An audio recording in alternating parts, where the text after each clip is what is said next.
Les amis, je sais que si on ne met pas de l'ordre dans une ville, et une ville qui est une ville qui est comme port d'entrée, une ville qui devrait servir de l'exemple, comme la ville de Douala ou la capitale économique, ça pose un énorme problème. Et nous sommes tous d'accord que certaines brebis sont au sein de cette communauté des motos-taximans.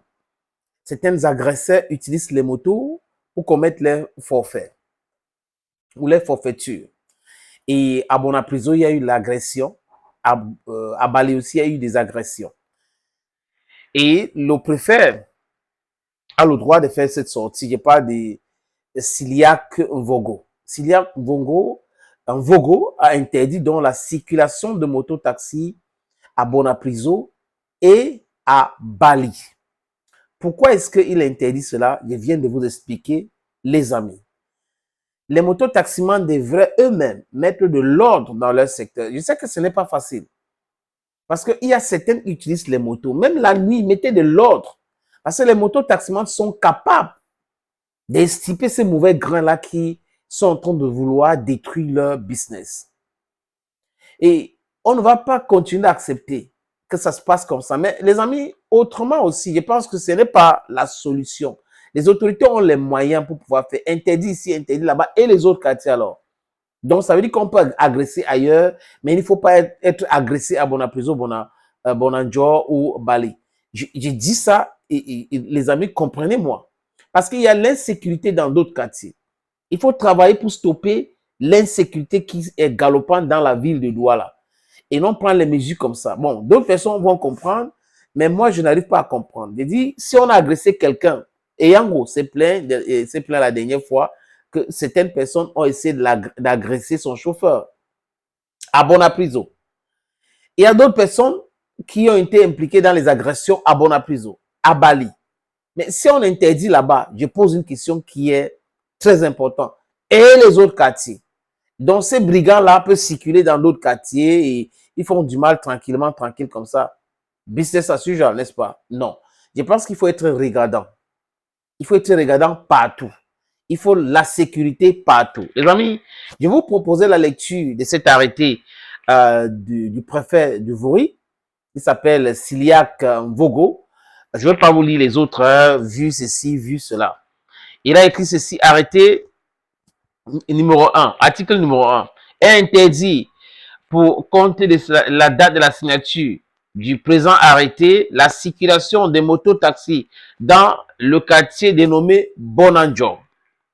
Pour ce qui est des quartiers de Bonapriso et Bali, la circulation des mototaxis est interdite de 18 heures du soir aux 6 heures du matin. Donc, à Bonapriso et à Bali, que les gens suivent très bien. Parce qu'il y a des arnaqueurs qui vont commencer à dire, on a interdit ici, on a interdit. Non. Le préfet, dans son arrêté, dit quoi? Que c'est interdit de circuler à Bonapriso et à Bonanjo à partir de 18 heures jusqu'à 6 heures. Donc, à partir de 6 heures jusqu'à 18 heures, les motos peuvent circuler à Bonapriso et Bonanjo. Mais après cette heure-là, c'est interdit. Voilà l'information qui est claire. Donc, circuler entre 6h05 et 18h ou 17h55. À partir de 18h, ne passez pas là-bas parce que certainement, il y aura la police pour faire le boulot. Article 2. Tout contrevenant à cette mesure verra sa moto saisie et mise en fourrière sans préjudice des poursuites judiciaires prévues par les réglementations en vigueur. Donc, vous comprenez, on va saisir votre moto et plainte contre vous, vous serez jugé. Article 3. Le maire de la ville, le sous-préfet de l'arrondissement de Douala 1er, le maire de commune d'arrondissement de Douala 1er, le commandant du groupement de gendarmerie territoriale de Vouri, le commissaire central numéro 1 de la ville de Douala sont chargés, chacun à ce qui le concerne, de l'exécution de présent arrêté qui sera enregistré et publié partout au besoin, se fera.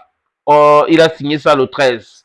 Donc, c'est hier, mardi, c'est mardi qu'il a signé cet arrêté-là. Il y a un problème de l'insécurité dans la ville de Douala. À Yassa, il y a un problème d'insécurité. À Logbaba, il y a un problème de l'insécurité. À Ndokoti, il y a un problème de l'insécurité. À Cité Sikam, il y a un problème de l'insécurité. À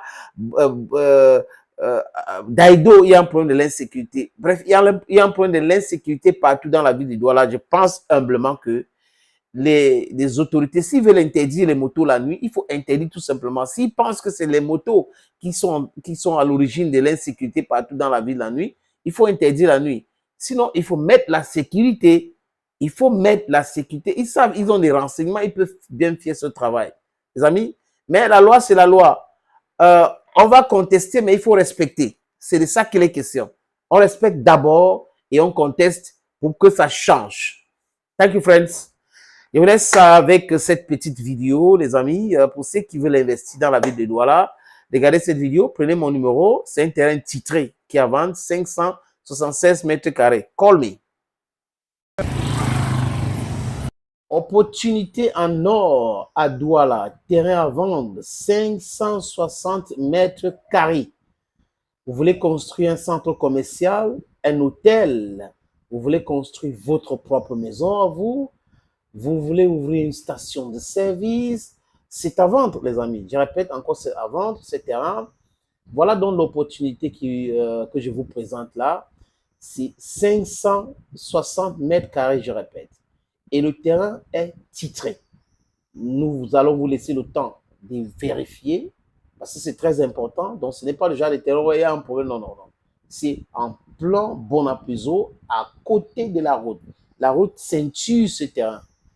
D'un côté, il y a une route en pavé. De l'autre côté, c'est une autre route bitumée. C'est abordable le prix, hein, donc on peut discuter du prix.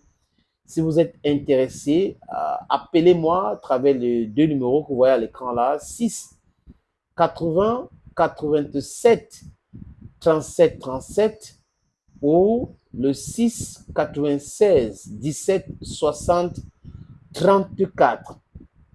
Et les numéros, le premier numéro passe sur WhatsApp, donc vous pouvez nous envoyer un WhatsApp ou vous nous appelez simplement. Et l'autre numéro, c'est uniquement par appel simple, les amis. Donc, voilà donc cette opportunité que j'ai décidé de partager avec vous. Contactez-moi si vous êtes intéressé.